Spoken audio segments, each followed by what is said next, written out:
please comment, like, share, and subscribe. Follow us on Facebook, Instagram, and YouTube. Spicy, tasty vegan cuisine. Yeah. Hi, family, friends, and fans. This is Mama Naasira and Dr. Joe with Spicy, Tasty Vegan Cuisine. And we're interviewing one of the movers and shakers in a positive way in the Gambia. So we'll let him say in his own words, who are you? Yes, thank you very much, Dr. Elder Joe and Mama Naasira, Spicy Tasty Vegan. Who I am a soul, definitely, you know. I'm called Dampha, you know, commonly known as Bobo Dampha, many knew me. Yeah. How long have you been in the Gambia? Wow. I've been in Gambia since I was born in 1986, and then from 3 years after that I traveled to Scotland with my dad and my parents, you know.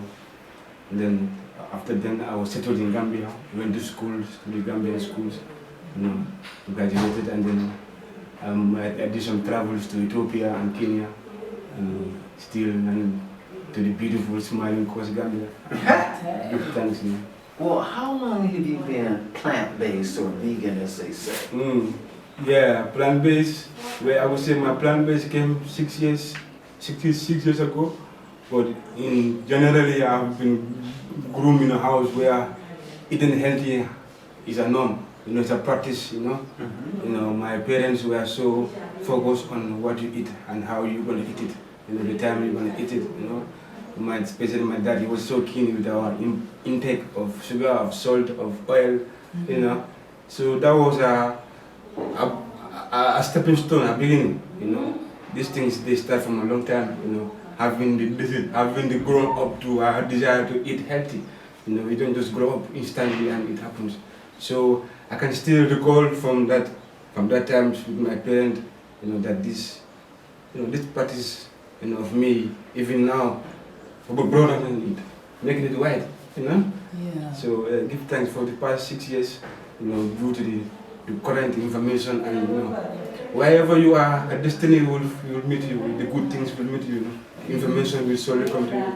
And then, you know, that's how I feel it. So we say, well, how can you be in Gambia and then you are vegan or you are not eating meat? It is very much concern to many people. You know, I'm like, well, I've been eating it for a long time, so if I feel the need now that I could preserve myself from eating it. And there are, of course, in Gambia, many substitutes. To substitute the meat eating, you know, and which was a blessing, you know, meeting new people, creative people, you know, who are into the journey, seriously into the journey, you know, of bringing healthy lifestyle to themselves and to their people around. You know, I always feel like, wow, this is my time, you know, of also being part of this, you know, this beginning of getting a new sense of relation, a new sense of eating to the whole world. Yeah. You know? Yeah. Well, we're certainly really thankful too that you also had the opportunity to work with us. Absolutely. And learn all the different, more interesting recipes and how to take what you've already come to the homester run. Absolutely, to the homester. Yes, you came there with your skill and then we put it all together. And we're so grateful that you also worked in other areas in the food. So you are a wealth to the Gambia. And we'd like for you to know also that Bobo has been working with us for about a year in his time, and he's put in his time and earned his certificate. So he has a Spicy Tasty Vegan certificate. Fantastic. And with Spicy Tasty Vegan, tell us please, what is it that you learned from us that has been able to help you? Yes, well, you know, at times many people will focus on the physicals, you know. You know, for me, you know, I feel, you know, those little things that people ignore are even to get us, you know. Finding people who can be so generous in doing things without anticipating a reward from it, you know. It's the most highest level you can find people and get inspired and motivated if you see people, elders, acting in that form, you know. That sense of nastiness, killing it off, you know, doing it for people, for the sake of people. And that is creating a heaven. You know, Yes. spicy tasty heaven, and I tell people it's like food in heaven. So, you know. Well, thank you. Thank Well, you. it appears that you have already answered a lot of the questions, but how has your change in lifestyle? I think you, Yeah, including yeah. what you eat and the Yeah. fact you kind of, Yeah, of course, like they said, eat good and then you grow good, you know, eat healthy, you know, and then the mind benefits from it, the body, the spirit, you know, all these three aspects of your being benefit from when you started eating healthy. You know, my mind, I started to be more creative in even my areas, the food areas around me, you know, started to be more curious, you know, finding out that, oh, these are even around me, I can even use them. So, you know, then physically my body was getting healed, you know, all those toxicities that I was putting in my body, they were getting out, you know. I was detoxifying with the wonderful smoothies every time Mama Naasira and Dr. my. bring on. And then, you know, I myself was fortunate to have a smoothie from Mama Naasira and Dr. Joe. I'm a presser, a juice presser. Oh, You know, that I yeah. used for my The own juice machine, I make my own juice. I got a blender from them. Wow. You know, and all of this, you know, I can only be grateful. And then spiritually also, you know, eating good will help you connect even faster to your high being. That's right. You know. Now, speaking of that, I think the audience should know that you're considered a healer. Could you, and also a Kemetic yoga teacher. Could you just tell us a little bit about how did that happen? How did you go from this point to there? Yeah, absolutely. My transition into from Kemetic healing and always mixed healing, I think they are all very, very interconnected. It's just that a lot of the teachings are separated, and then it's been a cultural dominance to promote more certain cultures and not to bring out the teachings of certain cultures that have already done it millions of years ago. You know, energy healing, you know, I've been introduced to this about 10 years ago, and then I was so fortunate to be a part of the group that was doing it in Gambia called the Panic Healing, you know, Gambian Foundation. You know, I did several courses and trainings with them. We do healing with our hands, you know. So miraculous healing, miraculous healing, you know, with your bare hands. So I was curious. Africa was not doing this, but the only images I was seeing was, you know, Asiatic people, you know, doing those healings. But I was curious, and then I know in my community people were doing certain healings, untouched healings. You know, somebody will rub her hand, especially all mothers, you know, and then you will get healed. Certain part of you will get healed. So and I was like curious. Oh, then if this is India, then this is India already. We have these healings in India. So you know, I started to be connected to more in my Afrocentric, you know, ancestral history. You know, going to Kemetic, you know, realizing that there were teachers who were even teaching like philosophy of Kemetic yoga. You know, Yasser, whatever I would say, a big thanks to him. He has been a great influence. He's been a teacher, a trainer. He trained me, and then certified me as an instructor some 3 years ago. You know. So yeah, and it was very fascinating that African people were into all this meditation and yoga things before even it was going to move to Asia. Absolutely, yeah, absolutely. You know, we were the first. Yeah, so I as an African youth, I was very proud to see that, because you know, people who are teaching me, they were telling me that African people are the lowest in the rank of the spiritual tree. They create a spiritual tree. On the top, you have levels of it. On that level, the bottom level, the black people are not like the Darwin theory. Yes. You know, so in the spiritual also, they created this philosophy of race of people who are the lowest. So in this time, the African people are in the lowest of spirituality. So this has been kicking into my mind every time. And then I was like, wow, am I people are not spiritual then? You know? We were the first. Yeah. That's Now, right. we're going to move on to what you have been doing, this project that we find fascinating. Well, first of all, tell us, what is it? Yeah. What is it you're doing? And the name of it. And you know, I loved you guys, fantastic. I do have a question though. You going to stay in that one spot, or are you going to move around? Because okay. Yes, the thing we're doing in Talinding, in a part of Gambia called Talinding, where you have a beautiful river, and then we have a beautiful mangroves, you know, on the tree, baobab trees, you know, our tamarind trees. So, you know, the place, you know, it's been used by people for residential purposes, you know, building concrete houses, you know, and the like, you know. And then, you know, I've been growing up all the time having this idea of, wow, you know, this place can be used as a recreational center, you know. So with time, and then I've been introduced into my yoga. I used to have yoga students, you know, camping and retreats and all that. So the people who used to come to my session, they were like, we need an African, a Gambian place to do all of these things. Like a center. Yeah, a center. a Gambian, you know, all of the things, the eco-friendly institutions or you know, venues are mostly owned by, you know, white Europeans and non-Gambians, you know.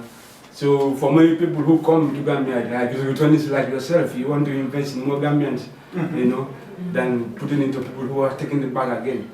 So you know, I was like, yeah, for it, man, you know, if this time come, I would definitely be part of creating a thing like this, you know, creating a deck where it wouldn't be a cement house, you know, to bring that sense of understanding that those areas, locations on our beaches should not be concrete jungle structures. But more eco-friendly. Yeah, more now, eco-friendly. what we have is we have some pictures we're going to show of him starting to build this project. Yep. And as you can see, it's time consuming and it's labor of, I guess, a labor of love. Yeah, it is a big, we started it last year, November, you know.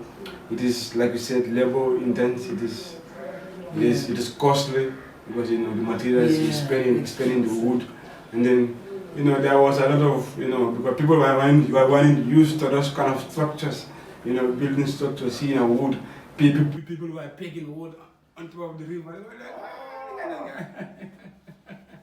So, you know, but with time, people started to realize what we are up to. They know, oh, this is a house. Okay. It's a house on top of the river. So, you know, so that really sparked the mind of people that, okay, I know I can do a thing like this too, you know, with all the money I can spend in a cement house. Yes. In a location like this, that I could be a part of preserving it, you know. Then I could build a wooden thing, you know, and then put more value to that community, you know, because I've grown up in that community, and then we don't have a venue around that areas that we can even entertain ourselves. So this is what you're doing. Yeah. This is what you're doing. Now you're going to have food there. Yes, absolutely. Spicy tasty food there. That is good. So it's eco-friendly. Yep. And so what does that mean, to be eco-friendly? How is that important? Yes, absolutely, Mama. You see, we are part of the ecosystem already. We are the eco itself, the plants. Yes. They generate that we need. That oxygen, and then it goes vice versa. Yes. So we are all in this ecosystem. So we come into this time when we've seen a lot of damage into that of we, it's part of we, of ourselves being so damaged by ourselves and by many times by other people who don't have the interest to maintain it. They just have done their waste in. We have seen Gambia has turned into that. No, not only that part of the area I'm doing. These are general concern all over. You know, many people bring in their domes, calling them second-hand materials. You know, a lot of it being dumped in Gambia, and then if people cannot deal with their waste, you coming out, you want to take it, they will give it to you easily. Oh, you know, dealing with waste is a big institution. It's a big money. It's cost. Yes, it is. You know? Yes, it is. So, and in Gambia we have a lot of waste around. You know, on our beaches, people are throwing waste. You know, we did several like trash and trash. You know, we did several sensitization, several activities to clean.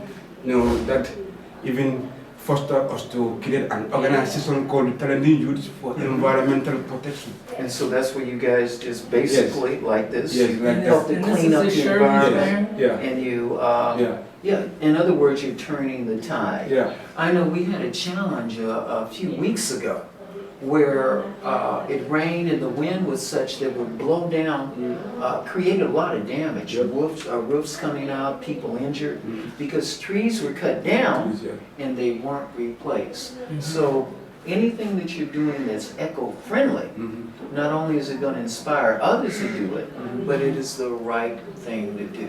And also, I think 2018 when we started the International Vegan Fest, and you were inspirationally interested in cleaning the beach at that time. But we didn't go through with it because we had so much going on, and me, it seems like when there's a lot going on, I feel a little stressed. So we kind of had to slow down. Absolutely. But I would like to see that happen again, because you had Spicy Tasty Vegan, you know, as spearheading that, and you were the one that was making it happen. So you have always been interested in, you know, cleaning and making Gambia a more eco-friendly environment for the world, and it's going to happen. Yes. Now what we're going to do, we're going to go on location so you can see what he's done up to this point, he and his incredible group of Gambians. And what we'll be doing, stay in tune, because we're going to do that. But before we do that, I want to make sure he can ask our audience, how can we help you? How can you get help? Yes, thank you very much. You know, and as I said, help you can. Yes, you can help through contacting Spicy Tasty Vegan. You know, you can help us. You can help through our crowdfunding. We have a crowdfunding called Cool Veranda in Tarinding. You know, you can. You said Cool Veranda. Cool Veranda. Yes. And we'll have that in the comments. Yes, we'll put it there. Yes. Yeah, you can definitely pass through your help through Spicy Tasty Vegan. Because you are Mama Naasira. Because we'll do right by your money. Yeah, absolutely.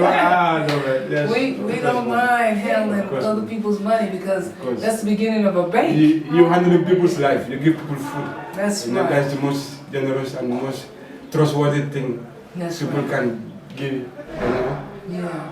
People can owe you.